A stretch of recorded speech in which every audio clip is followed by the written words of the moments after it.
সামনের এই জায়গাটা হেমায়েতপুর, এটা কিন্তু অনেক ব্যস্ততম একটা জায়গা। এখানে প্রচুর গাড়ি দাঁড়ায়। ওই যে সামনে দেখতে পাচ্ছেন অনেক গাড়ি দাঁড়ায় এবং তারা যাত্রী ওঠায়। তাদের খামখেয়ালির কারণে কিন্তু এখানে বিশাল একটা যানজট লাগে।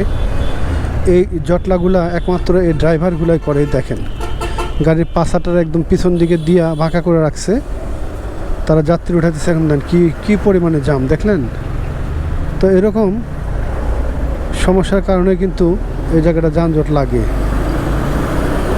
আর এখানকার দায়িত্বরত যেগুলো পুলিশ ভাইরা আছেন, সার্জেন্ট ভাইরা আছেন, তাদেরকে অবশ্যই রিকোয়েস্ট করব এই যানজট এখান থেকে দ্রুত সরানোর জন্যে।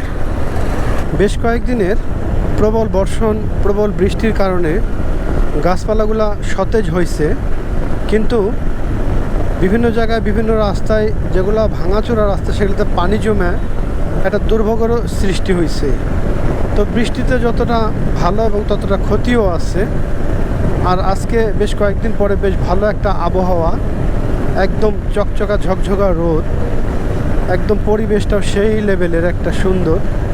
আর ওই যে দূরে দেখা যায় ওটাই ঢাকা শহর, ওটাই গাবতলী, ওটাই আমাদের ঢাকা ঢোকার প্রথম যে প্রবেশ পথ, সেটাই এইটা।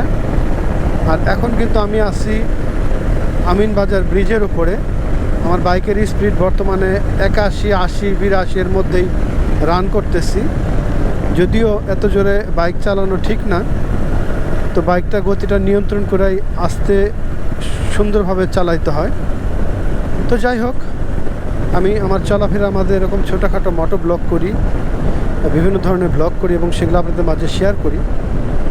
যদি ভালো লাগে আপনারা অবশ্যই আমার চ্যানেলকে সাবস্ক্রাইব করবেন। আপনাদের সাপোর্ট পেলে আরও সুন্দর সুন্দর ভিডিও আপনাদের মাঝে দেওয়ার চেষ্টা করব। সে পর্যন্ত সবাই ভালো থাকেন। আজকের দিনটা প্রত্যেকের জন্য শুভ হোক। গাবতলীর মাঝখান থেকে বিদায় নিচ্ছি। আল্লাহ হাফেজ। আর আপনাদের কাছে একটাই রিকোয়েস্ট, চ্যানেলটাকে সাবস্ক্রাইব করবেন।